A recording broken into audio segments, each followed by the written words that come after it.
Today, we'll take a look behind the scenes at the board's use of executive session and hot topics.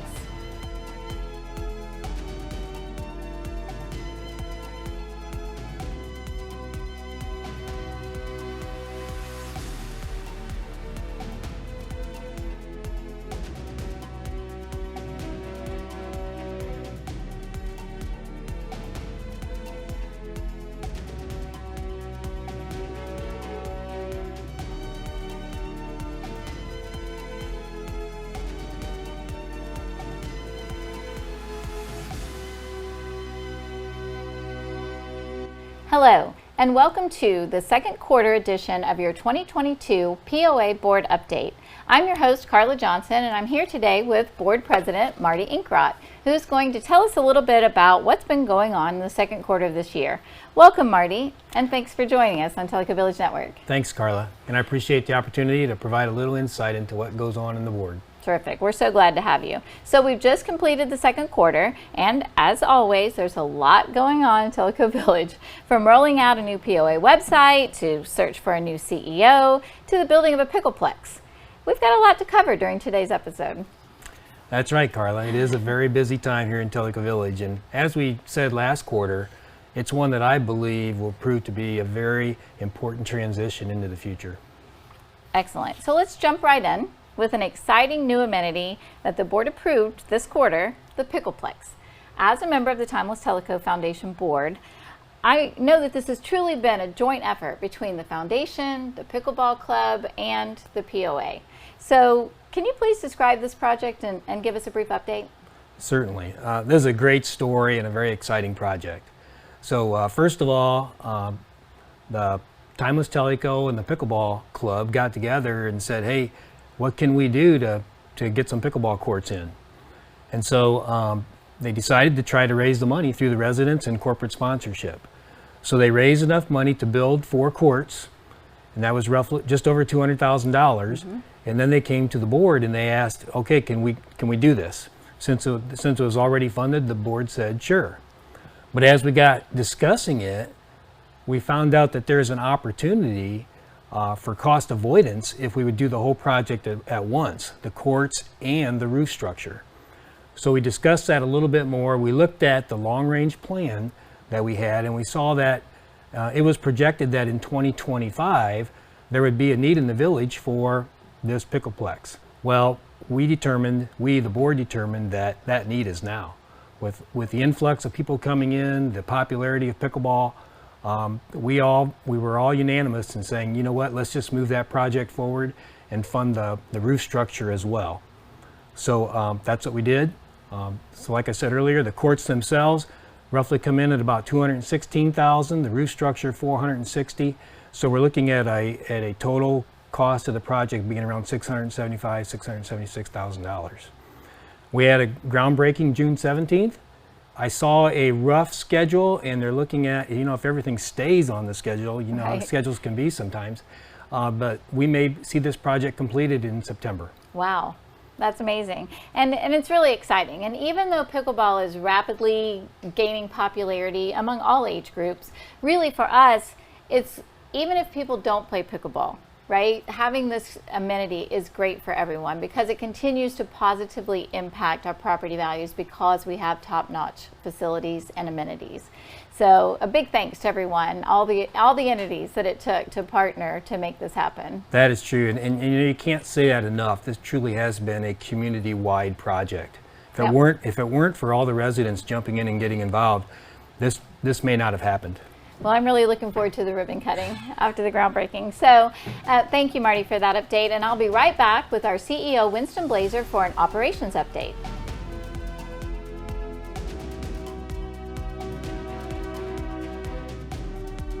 Welcome back. And as promised, our CEO, Mr. Winston Blazer, has joined us to talk about the second quarter operations report. Welcome, Winston, and thanks for coming today. Good to be here, Carla. Thanks for having me. All right, so the operations report for the past 3 months has been jam-packed with a great deal of important information. Would you mind to give us a high-level overview of what's been going on the past few months? First and foremost, because I came from this world, the financials continue to be very strong. Through May of this year, The year-to-date net income was almost $2 million. Now we have a lot of expenses coming in that haven't hit yet, but that's still way ahead of budget and very strong for where we are. The real indicator to me in the whole time that I've been here has been cash. The strength of cash tells me how strong the company is. Through May of this year, we're at $13.8 million sitting in cash versus 2021, 11.1 million of the 13.8, 11.6 of it is sitting in reserves. I went back and looked at our finances before the board meeting last week, and this is the best position we've been in the last 7 years. And another thing I wanted to cover is marketing.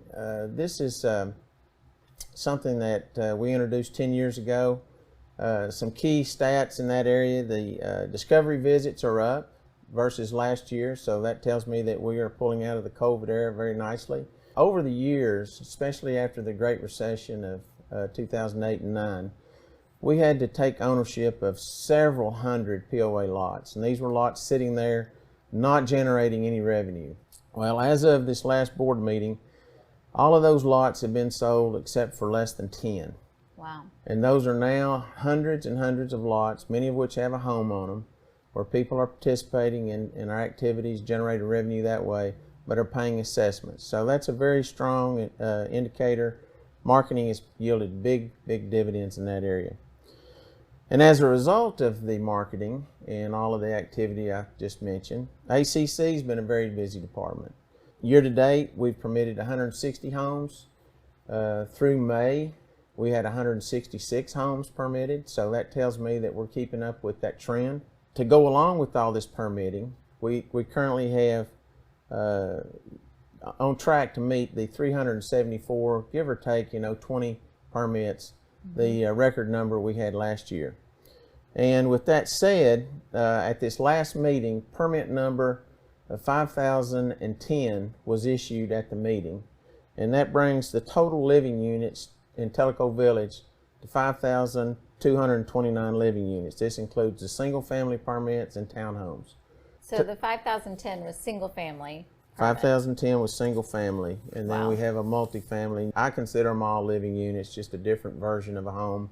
Another area that's very strong is golf is doing very well. They're on pace to meet last year's records for golf play. Our courses are in great shape. Kudos to our golf team for not only the condition of the course, but also just the pro shop operation, tournament play, league play. Everybody seems to be very pleased with where we are in the golf world. Very happy with our golf conditions, and I got a very complimentary email last night from a golfer bragging about the Red Tail Hawk tournament, talking about how good it was and how much he enjoyed it and so forth, and I passed that on to our team. And I did want to say that the people who came into town, and we have a lot of guests who play our courses, and as you know, I work at the Tenacity Pro Shop, and a lot of times people will make the effort to come back into the Pro Shop just to brag on the superintendents and the maintenance teams and what great shape the courses are in. So they're doing a bang up job on that. They are, and that's that tournaments play of that sort is a great ambassadorship for those that don't live here to come in, see our courses, see Tellico Village either directly or indirectly, and then maybe plant the seed of this would be a great place to retire. I really like it. I've got friends down here. Along with golf, another amenity that gives us a lot of benefit and brings a lot to the table here in Tellico Village world is our rec memberships. As many of you probably don't know, during the COVID era, the rec operation had to be curtailed, if not shut down in certain areas. Well, at the last meeting, I was happy to report to the board that our household memberships are back up. As a matter of fact, they're at a record high of 1,183. Our single memberships, rec memberships, are not at their all-time high, but they're just about 40 or 50 away from their all-time high before that. I think maybe what's happening is because of the increase in programs and classes and the many different things that Simon and his teams brought to the table, people are trading in the single memberships for household memberships because there's much more to enjoy. And I'd like to put a plug in for all the property owners out there. If you're looking for a good, healthy activity, call the rec department. One more little tidbit, the Yacht Club bar, for some of you that go to the Yacht Club, you knew it was out of service for several months. The Yacht Club bar is now complete. It's been open for a couple of weeks. I encourage everyone to come and enjoy that. If I could say too, I went by there the other day just to see the beautiful new renovations. It is gorgeous. If you haven't been by there yet, I think that Beth and her team and the folks that did the work, it's just really outstanding, and it really showcases that gorgeous view of Tellico Lake and the mountains. When you walk in there, it draws your eye to that. So everybody should pop by and see the new decorations. Very true, very true. And I do want to give kudos to our team. The one last thing I wanted to talk about, which has been a bone of contention, has been the Republic Trash Service. The transition from Santec to Republic is one that we didn't hear about till after the fact. There was a transitional problem. The Santec transition to Republic left us with new drivers who weren't experienced with our routes and so forth. Mr. Clayton Taylor, the Director of Public Works, finally got a hold of the Republic's Municipal Service Manager, and they had what I would consider a heart-to-heart discussion about our issues because we were getting very tired of it. To her credit, she understood, she has responded, and in the last couple of weeks we've noticed a considerable downturn in complaints and problems, and we're going to give them a couple more weeks and have a follow-up, and we hope to get back right on cue with where we were 6 months ago when Santec had it going, and glad to report that things are improving immensely in that area. And I know you have plans to retire soon. I do. 1/1/2023 is my last official day. As I've warned Marty and the board, don't look for me too hard after they get a new CEO hired. I'm going to be a ghost and let them fall in their position, but there's a lot of transition stuff that needs to take place. I've got an outline, so whoever the person may be, we're going to be putting them under the bright lights, and they'll be drinking out of a fire hose for Yeah, absolutely. For about I a know month. you have a ton of institutional knowledge that you'll be passing on to them that will be really valuable for their success and for the village's success. So I would just like to thank you very much, and we here at Tellico Village Network thank you for all of the work that you've done through the years. How many years? 29. 29 years for the village, and to leading the staff to where we are today. So we all wish you the very best in your retirement. Thank you, Carla. All right.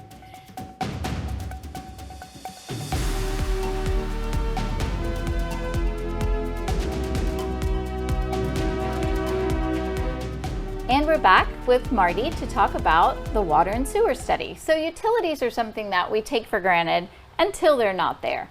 At Tellico Village, we provide water and sewer services for our property owners. And even before the recent growth in the village, Marty, it's been a topic the board and staff have been looking into so that we're prepared for the future. What's the status of this study? As you just mentioned, there was a study done by Jacobs Engineering. An interesting tidbit that I don't know if a lot of people know, but if you look at the main village of Tellico Village, the part that's in Loudoun County, that's 8 square miles, 5,000 acres. So we're talking about quite an expanse. And then you start dotting them with a bunch of homes. You can see why water and sewer becomes a big infrastructure issue that we have to stay on top of. A graphic that I'd like to show is, before I get into this a lot, is a comparison of what the Cooper plan was for Tellico Village versus where we are today. And that all leads then into why we have water pressure issues that we've got to be sure we stay on top of, and that we stay on top of the sewer issues as well. So if you look at the homes and the lots are the same size as they were platted back when Cooper developed or put the plan together. The difference is their thought was there's going to be a bunch of small homes. We have a lot of very large homes right now, but they're all in the same size lots. The other thing that they were planning was a lot of these lots were going to be wooded, and as it turns out, a lot of them have turf grass with automatic lawn sprinklers on them. Their projection of build out was around 80%. Well, we're probably 80% right now, and we're looking at you talk to Winston, we're looking at close to 100% build out. So you put all those factors together, and you can see that the water demand is a lot higher than what we originally anticipated. So where does that leave us? We did this study with Jacobs Engineering, and they came back basically with a recommendation with a price tag of roughly $13 million. That was reviewed by PSAC, basically verified by PSAC. So we, as a board, we said, okay, we've got to start putting a plan together. What do we need to do? And that $13 million was comprised primarily of upgrading pumps, adding pump stations, and upgrading and adding to our feeder lines. So what's the execution plan right now? For those of you that listened to the board meeting that we just had, the June board meeting, Clayton gave us an update and said what we're going to go to is an odd and even address irrigation plan. So if your address ends with an odd number, you'll water on certain days, and if it's an even number, you'll water on different days. The whole idea there is to spread the demand. We think that, at least for now, we've got enough pressure if we just take away from those peak demand times. The other thing is, with our contract with LUB, the new water tank, for them to supply more volume of water, is supposed to come on stream the end of July. So that's coming up as well. So what we'll do is, along with a irrigation plan and then the new water tank, we'll be putting data loggers in to see, okay, what's our water volume and pressure look like? And from that, we'll start engineering the plan as far as what we need to do as far as future investments. Well, I think it's great that we as villagers can actually help provide a solution just by simply changing the days that we water our lawns, right? So I know a lot of times in the spring, your irrigation company comes out, they set your system to water Monday, Wednesday, Friday. And if they do that for everybody, and we've seen this, right? The board has actually seen charts of the water pressure just dipping during those irrigation times on Monday, Wednesday, and Friday. So if half of us just switch to Tuesday, Thursday, Saturday, and it provides a solution to that water pressure and volume problem, we can do that for free, right? It costs us nothing. That's exactly right. To switch those days. How much money do you think we could save in that situation? Right now, if we can't support it with our current infrastructure, we'd have to replace the feeder lines from 12-inch piping to 16-inch piping, and that part of the engineering study was roughly $4 million. So I don't want people to think that will just go away if we go to even odd water times, but it may help us at least to defer that expense and then get a handle around what our true needs are as far as investments. So when this alternate watering day situation is implemented, how will people know which days they're supposed to water on? So a communication will be coming out very shortly. We just had the decision to go forward in our board meeting last week. So they're working on a communication now to let everybody know that this is what we're going to do and to please help us out. Okay, so that kind of covers the water supply for right now, where we are. Tell us about the sewer part of the study. So there was also a sewer study, and that was roughly a $6 million estimate, and that was basically to upgrade pump stations and to build a holding tank. So right now, the big challenge for us as a village is during heavy rain events. Because what happens is we get water infiltration into the system, therefore our demand to pump is higher, and LUB has the same issue with the rest of their customers. So basically, we're trying to pump into a line that goes to LUB that's full. And we have a virtual wall there, so that becomes the problem and things start backing up. So what we're intending to do is to build a holding tank. We haven't decided if that's going to be a 500,000 gallon or a full 1,000,000 gallon tank to basically get us through those emergency type periods. There will be a proposal to the board next month as far as the pump station upgrades and the holding tank. So you pump that water into the holding tank, and then as LUB's lines clear, you're able to go ahead and pump it out of there? Or where does it go once it gets to that holding tank? Well, so it sits in the holding tank until basically the line frees up to LUB. And that's usually about a 5 to 7 hour period. Okay. So you get by that, that's the emergency part that we're trying to avoid. It's like buying an insurance policy. So CEO Winston Blazer was here a few minutes ago, and he talked about his impending retirement. I know we talked last time about the CEO search and how that was going. Can you give us another update on that? The search is going very well. In fact, we've already interviewed via Zoom 2 candidates. So the search firm had, I'm going to say, roughly 60 candidates that they've identified. And they narrowed that down and they put 2 in front of us to interview. So based upon our reaction to those 2, and our is me, Steve Schneider, and Rick Blau. We are the search committee for the board. So based on our reaction, they'll decide which other candidates to put in front of us as well. We'll down select probably about to 2 or 3 and invite them in. And then we'll have a full day of interviews for them to interview with the whole board and staff and show them around. So the bottom line there is I think we're on plan, and we should have somebody in place by the end of the 3rd quarter. And so then maybe next time, or if nothing else, at the end of the 4th quarter, when the new CEO is in place, we'll be sure to invite them to the studio and introduce him or her to the village. Stay tuned as Chief Development Officer Beth Kuberka joins us to talk about the new and improved POA website.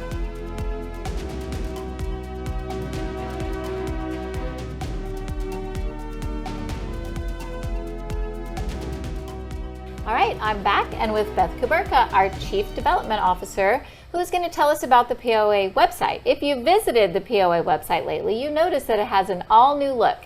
Tell us all about it, Beth. All right. Well, first of all, a little backstory on why we decided to do a new website. The old website was built on an old framework. It was running really slow, and it didn't work with a lot of the components that we had built in. So we decided to do a whole new refresh and make the website easier for property owners to use. When we went to the new website, we could move everyone's username, but not their password. So everyone the very first time has to recreate a password, which means you have to do lost my password. And that's created a little bit of confusion. So we're going to kind of demonstrate that to name so it knows how to find you. A lot of people use their account number. Some just use part of their name. You can always use your email address.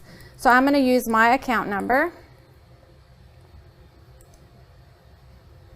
So you see here in this yellow box it says check your email and a link to reset your password has been sent to you. Make sure that you check your junk mail because a lot of times it will go there the first time since it's a new website.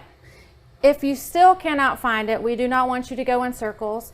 You can email myself or Lisa McCrae, and right above this you'll see if you have trouble logging in to contact either Lisa or myself. You have our direct lines as well as our email addresses, and we'll get back to you promptly. So I'm going to return because we already know what our password is. We don't really need to reset ours, and then show you around the website a little bit. Hopefully everyone finds this a lot easier. While Beth is doing this demonstration, I do have the benefit of being able to see it on the monitor, so I'm following along as you guys are. When you first log in, it takes you to your membership page. There's really nothing for you to do here. You can go ahead and go wherever you were looking on the website. As we started on the home page, I'm not going to go back there, but if you are a new resident, this is the great place for you to start, is on our new residents page. It has all kinds of helpful information, a welcome letter, and a checklist, which I encourage you to use. You can see the welcome letter here. You can sign up for the Telegram, which is very important. That is the POA's #1 source of news. A checklist to tell you all the things that you need to sign up for, helpful phone numbers, and also the property owner handbook. Even if you've lived here a while, it might be beneficial to check out the property owner's handbook. A lot of people forget some of that stuff. The way we've organized the new website is by departments. We have architectural control, finance, restaurants, golf, marketing, public works, and recreation. So if you were needing to find out what the 1099 was or back financial statements, you would go to the finance page. If you need to do anything with the Blue Book, find a permit, you can do that on the architectural control page. Under the governance tab, that's where you will find the board of directors, their contact information, policies, procedures, all the board meeting minutes in the past. And same thing for committees, policies and procedures. And then we also have a staff directory page. Under news, you will find telegrams that go all the way back to 2018, so there is no excuse not to know what's going on in Tellico Village. Also, past newsletters, information on some quick links to like Tellico Village Network that we're here today, old archives, forms and docs. This is probably one of my favorite web pages now, and that is because no matter what department you think you might need to be under, all of the documents are listed here now. So here's all the architectural control documents, everything you might need. Same thing for docs and finances, and then in general. And that's pretty much it in a nutshell. And anyone, like I said, if you have any questions or comments or you need help, just stop by the Welcome Center or give us a call. All right, terrific. Now, remember, if viewers have any trouble, right, can you remind us of the page that they go to that shows your email address, Lisa's email address, and your phone numbers? Or they can also use help or Truth Be Told, right? Yes. So that's very good. I'm glad you mentioned that. At the bottom of every single web page, no matter what page you're on, you can find all these great contact us icons. So there's a phone number, the address, email us, a staff directory, security footage request, and HelpSpot. HelpSpot's great for ticketed information if you have something that needs to be handled that you want to follow. Email is great if you have just a quick question. The staff directory, we're in the process of updating that, and it'll have everybody's photos, which I think is helpful for property owners so they can put a face with a name.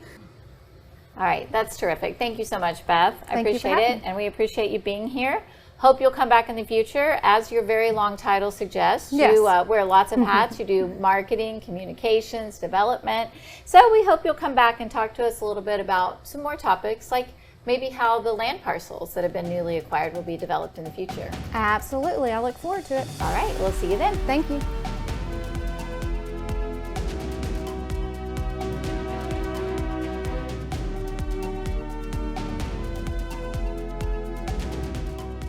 Well, I appreciate Beth coming and doing a demonstration of the new POA website. So I hope you enjoy that and the new navigation. I think it's really, really helpful and it's full of great information. So I'm back with Marty, and we're going to talk about something that Beth and I alluded to during our conversation, and that is the land use map.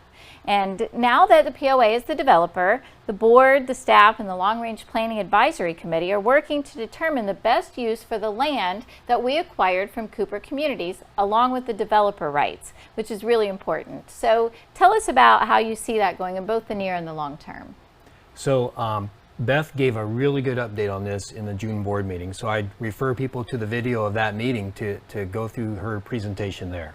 The highlights were basically identifying some of the uses of the parcels that we acquired through Cooper. You know, should we use them for green spaces, for parks and hiking?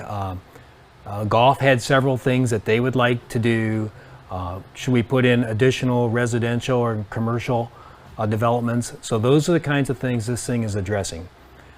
Basically, Winston and his team put together the first proposal. They've been working on this since the beginning of the year. And they did have long-range planning involved. Ed Grolman from long-range planning was involved, but the long-range planning team didn't really participate that much. But that was fine. The idea was Winston's team knows these amenities. They know what's going on when they're running this village. It just seemed right to give them the opportunity to put out their recommendation or proposal first, and then build on that through the long-range planning committee. So that's what we're going to do now, and the goal is to have something to present to the board in January of 2023 in terms of a joint recommendation between long-range planning and the POA staff. The one thing that the board did do in this past meeting was to approve Beth to pursue RFPs for development of 3 parcels, 2 in Kahiti and 1 in the main village. Again, that's just to develop the RFPs. That's not to actually start any development or do anything at this point, but just to get that process rolling, because that consumes quite a bit of time. Which means you'll be continuing to talk about that and get her feedback at the board meeting, so people can continue to watch that and follow along as they see what's happening with that land, right? Yes, yes. Okay, perfect. So, and I would like to take this opportunity to say that the Tellico Village Network and the station manager are working to bookmark those meetings so that when you go back to it, once it's been recorded and placed online, that you can find the topic that you want to talk about and be able to look at that, as opposed to having to scan through the whole several hours of a board meeting. So I think that'll make those videos really useful for people to be able to keep up to date on those things. So every now and then, we've talked about this before, it's time for hot topics. The board discusses a topic about which property owners have strong opinions. When that happens, a lot of people come to the board meetings where sometimes we just hear crickets in there, right? So this was the case during the June meeting when the board addressed the issue of open carry of firearms in the village. And during this meeting, the topic of executive session came up and how the board uses executive session. So will you please explain that to us, and the purposes of executive session, the types of discussions that happen there, and if any action items happen during those sessions? Okay, sure. I think probably the best place to start is to look at our bylaws. So they're available on the website. So if you go to the bylaws of this village, and specifically Article 4, it talks about regular meetings that the board holds.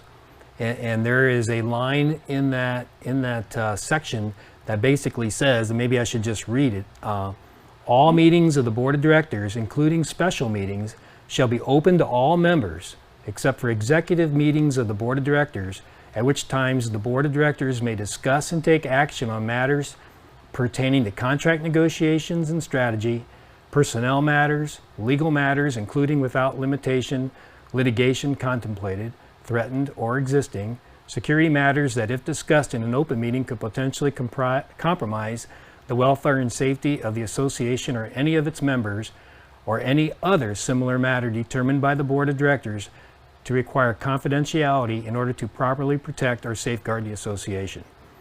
So you can probably boil that down to say anything that's confidential, right?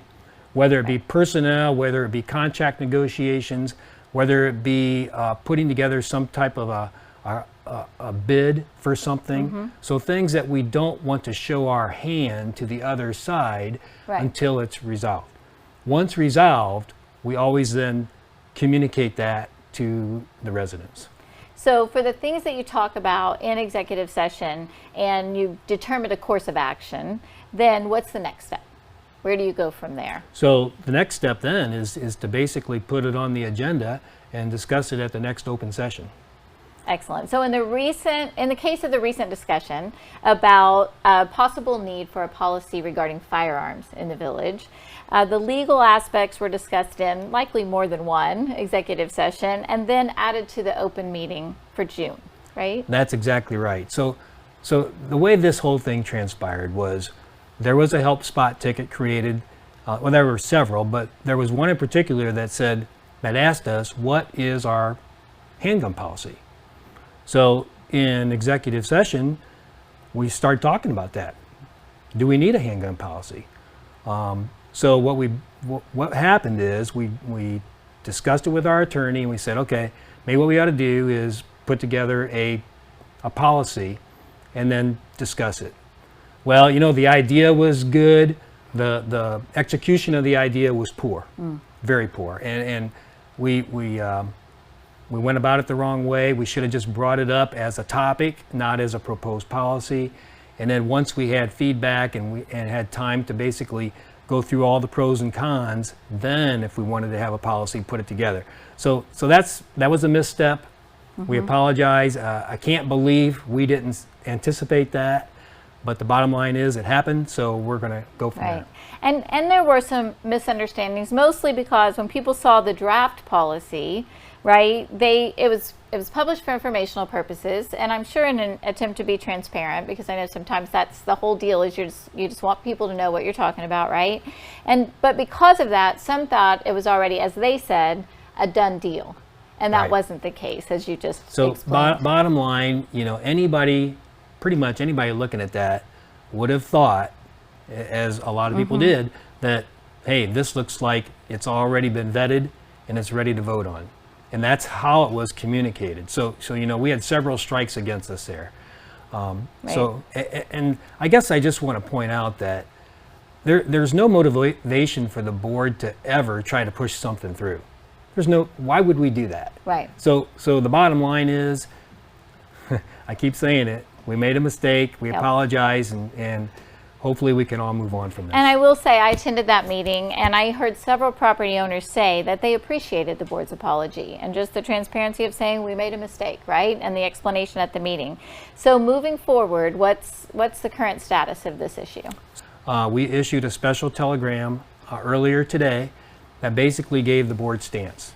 And in that statement, we said, hey, look, we see that the large majority of people do not want any type of a policy restricting the carrying of handguns. And on top of that, it would be virtually impossible to enforce. So even though there was talk and consideration of some type of a compromise position, that being limit open carry, you still have the issue of enforcement.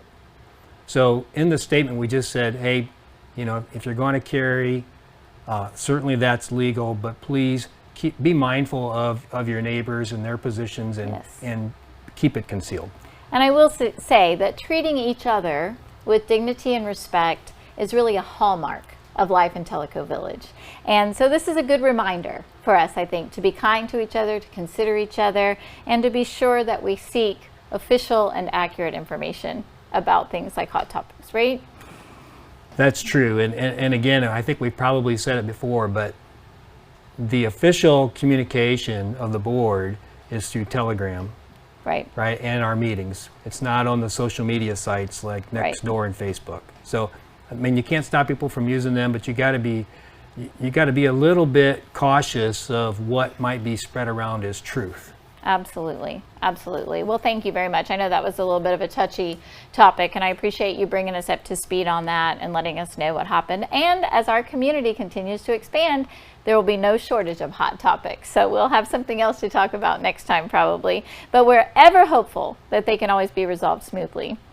So that's an excellent reminder, Marty. Thank you for that. So as usual, board has a very full plate. To me, that's a sign that Tellico Village is a vibrant place to live and play. So thank you for taking the time to provide this update, and we'll see you in September. All right, thank you. And thank you for tuning in for your POA Board Update. Be sure to join us next time when we'll talk about more hot topics.